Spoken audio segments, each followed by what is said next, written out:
לכל איש יש שם שנתן לו אלוהים ונתנו לו אביו ואימו. Hola oyentes de Radio Sefarad y bienvenidos a este que es un nuevo espacio que vamos a llamar El Buen Nombre y va a estar auspiciado por el buen nombre de quien nos va a llevar de la mano, que es Alejandro Rubinstein. ¿Qué tal, Alejandro? Hola, ¿cómo estás, Jorge? Buen día. Bueno, estamos en comunicación, tú estás en México y te has volcado en los últimos años o durante muchos años en el tema de la genealogía, del estudio de los apellidos, pero también de los nombres judíos, ¿no? Es correcto, son ya casi 2 décadas de que he dedicado mis esfuerzos a la investigación de los orígenes, del significado y de la evolución de los nombres y de los apellidos que se les han dado la connotación de judíos. Uh-huh. Bueno, quiero advertir a los oyentes que llevan en contacto con nosotros muchos años y conocen muy bien el programa Huellas que hace Manuel San Vicente sobre hablando de los diferentes apellidos, especialmente sobre el origen judeo converso de muchos de los apellidos españoles. Pero este programa, El Buen Nombre, va a hablar de genealogía en otros términos, en términos más generales, ¿no? En sus diferentes categorías. Por ejemplo, los nombres propios de las personas, no solamente los apellidos, cómo se construyen los apellidos, que no es un invento tan antiguo, ¿no? Entre los judíos, por lo menos. Entre los judíos, efectivamente, no es tan antiguo. Es muy importante lo que acabas de citar porque la morfología de las voces y las grafías que nos vienen a mostrar lo que es un nombre o un apellido son prácticamente lo que pudiéramos hacer una alegoría de una huella digital del alma. Y esto ya abundaremos en programas posteriores. Pero efectivamente la antigüedad de acuñamiento de apellidos de origen judío, en el caso de España específicamente, los primeros antecedentes se encuentran en el siglo X y ese es en el mundo sefardita, mientras que en el mundo ashkenazí lo podemos encontrar ya más formalmente a partir del siglo XVI. Uh-huh.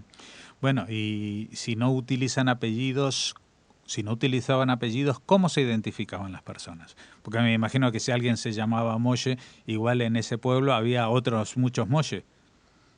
Es correcto. La mejor fuente de investigación en el mundo judío, evidentemente, es la Torá, la Biblia. Y de tal manera que si nos vamos a los textos específicos, vamos a encontrar que el primer hombre y la primera mujer carecían de apellido, y así subsecuentemente varias generaciones. Encontramos el primer empleo de un apellido bajo la fórmula patronímica, que ahora explicaré qué es, a partir del hijo de Abraham, el patriarca Abraham, que es naturalmente Isaac, y aparece en el texto bíblico como Itzhak ben Abraham. Es efectivamente la primera vez en que encontramos esta fórmula, a donde el primer nombre se asocia con el nombre del padre, con la fórmula Ben en el caso de hebreo, Ibn en el caso de árabe o Bar en el caso del arameo. Uh-huh. Bueno, eso tiene cierta lógica porque Isaac, hijo de Abraham, era el primer hijo del pueblo judío, del pueblo hebreo en ese caso, ¿no? Porque antes, si bien hay personajes bíblicos, todavía no profesan la fe judía, no profesan el monoteísmo, ni Adán y Eva, ni Noé, ni los otros personajes previos a Abraham. Con lo cual, el primer apellido judío es justamente Ben Abraham. Es correcto. Uh-huh. Es correcto, efectivamente. Y esa fórmula de un nombre propio seguido con la coletilla hijo de, con el nombre del padre, es una fórmula que se siguió utilizando, ¿no? Al día de hoy se sigue empleando. La realidad es de que las 3 fórmulas a las que te hago notar, encontramos que son tal vez las más antiguas. Sin embargo, muchos de los apellidos al día de hoy vienen asociados a prefijos o a sufijos. Para nuestros escuchas que no estén acostumbrados a estos términos, los prefijos son pequeñas fórmulas que se anexan a la voz principal, a lo que yo hago llamar el núcleo del nombre o del apellido, de manera anticipada, mientras que el sufijo es en la manera final de la expresión. De tal suerte que si encontramos hoy apellidos, por ejemplo, ashkenazíes, que son el apellido Davidson, es también el hijo de David, por cuanto a que el sufijo son en alemán o también en el idioma de los judíos de la Europa Central, que es el yiddish, la fórmula son indica precisamente ello, hijo de. Uh-huh. Bueno, conocemos el caso del famoso compositor Mendelssohn. Era el hijo de Mendel, teóricamente. Bueno, más que teóricamente, tiene una precisión histórica. Mendelssohn, desde el punto de vista de un apellido acuñado, se acuña por su abuelo, y este abuelo recibía el nombre de Mendel. Por lo tanto, el hijo, que fue Moisés, utilizó la primera vez esa fórmula, Mendelssohn, y luego la pasó hacia su más descendencia. Uh-huh. Estamos hablando del personaje también histórico, abuelo del compositor Félix Mendelssohn, el personaje Moses Mendelssohn, de uno de los más importantes pensadores de la Alemania, de los judíos de Alemania, que ya sabemos por esta definición que nos has dado que su padre se llamaba Mendel. Y también creo que es la misma fórmula que se sigue utilizando durante los procesos de Brit Milá, ¿no? Las circuncisiones. Cuando se circuncida a un niño a la semana de nacer, pues se le da un nombre y ese nombre es el nombre hebreo con esta particularidad que tú anunciabas, el nombre hijo de y el nombre del padre. Es correcto. De hecho, el judaísmo se ve siempre como un ciclo de vida, y en las distintas ceremonias, desde el nacimiento hasta el fallecimiento de una persona que forma parte de la grey judía, siempre aparece la presencia de la fórmula patronímica para poderlo anunciar de manera colectiva a una persona. Uh-huh. ¿Qué quiero decir con ello? De que el judío emplea, y abundaremos más al respecto, varias formas de expresar su nombre. Una de ellas es el Shem HaKodesh, el nombre sagrado en español, y este nombre sagrado es precisamente el que se anuncia en la ceremonia de circuncisión que has hecho notar. Uh-huh. Aunque luego en la vida civil pueda tener otro nombre. Pongamos por caso alguien que vive en un país como donde tú vives, en México, puede estar circuncidado y en ese momento lo llaman Moshe ben Yaakov, pero que luego esa persona se llama, en vez de Moshe, se llama Mario, por ejemplo. Sí, naturalmente.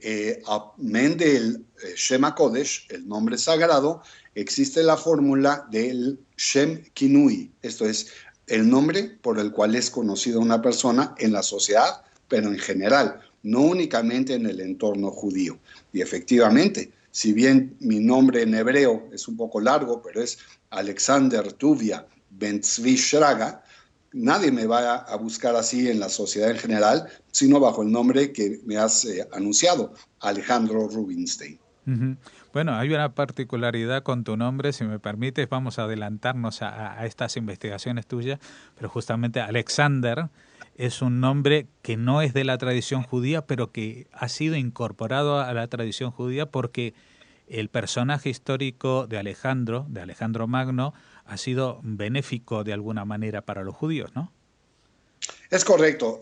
Nombres de origen griego, de hecho mis dos nombres, yo soy Alejandro y soy Teodoro a la vez, mis dos nombres no vienen curiosamente de la, digamos, la tradición inmediata judía, sino que fueron adquiridos por la benevolencia, en el caso de Alejandro, por la benevolencia de este emperador con el pueblo judío durante su paso por lo que ahora es el Estado de Israel. Y en el caso de Teodoro es una historia un poco distinta, más moderna, a través más que nada de una herencia nacional que se toma por el empleo del nombre del fundador del sionismo, Teodoro Herzl. Uh-huh. Bueno, ya vemos cómo estas fórmulas que en principio eran bastante sencillas, también la cantidad de nombres que se usaban era mucho más limitada, pero con el paso del tiempo y con la disolución de las grandes tradiciones, de ahora hablaremos de esto, también pues ha cambiado en el siglo XX y en el siglo XXI, ¿no? Porque, por ejemplo, estamos hablando de los judíos ashkenazíes, muchos de ellos vivían en zonas confinadas dentro de lo que era el imperio zarista y por lo tanto pues prácticamente solamente estaban en contacto con otros judíos, ni siquiera con la población local, y muchas veces los nombres se repetían mucho, ¿no? Y lo mismo pasaba en el mundo sefardí cuando vivían bajo dominio musulmán, pero luego bajo dominio español, cristiano, pero ya cuando estos grandes núcleos se dispersan y se mezclan en el mundo, pues la variedad de nombres es mucho más amplia, ¿no?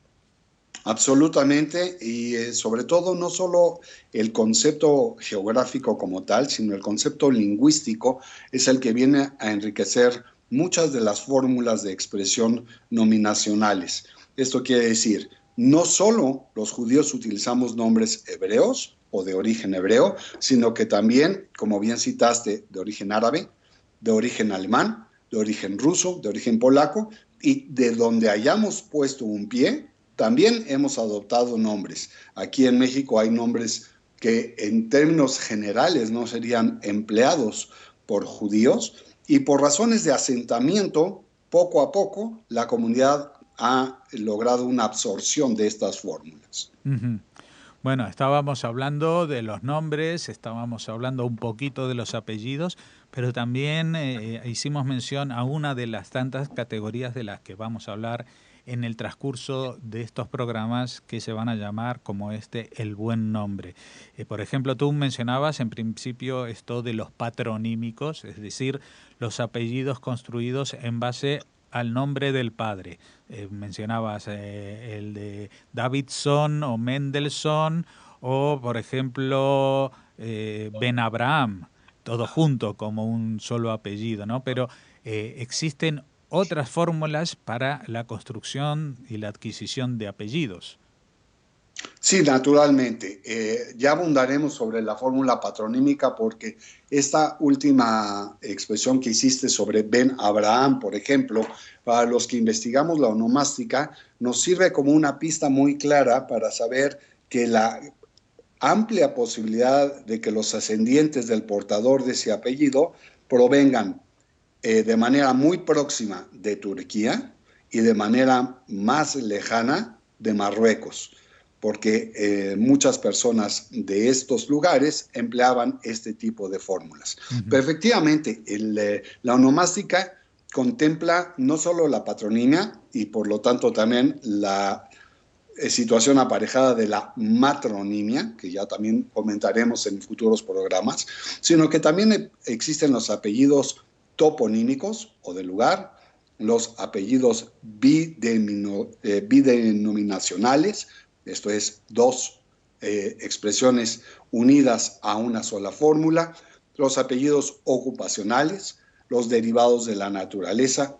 Existe también los apellidos, y esto es muy interesante, que los he llamado los apellidos derogatorios. En alguna época nos obligaron a asumir ciertos apellidos que son considerados ofensivos. También existen apellidos de linaje y, bueno, característicos, descriptivos. La disciplina da para mucho. La disciplina da para mucho y esperamos que en este espacio haya mucho interés por la gente, porque esto no solamente es la investigación sobre un apellido en particular, que esto puede interesar mucho más a determinadas personas que portan ese apellido, sino a procesos que tienen que ver con el propio nombre de cada uno de nosotros. Yo voy a utilizar, si me permites, Alejandro, para acabar este programa, una canción en hebreo que dice Lekol Ish Yeshem, Cada persona tiene su nombre que le dio Dios, y le dieron los signos de las suertes del zodíaco y le dieron sus padres.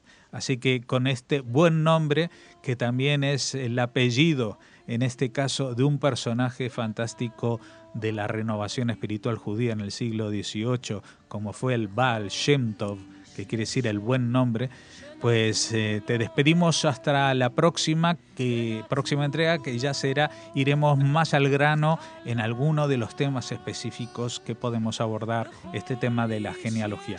Muchas gracias, Alejandro. Gracias a ti y un abrazo a todos los radioescuchas.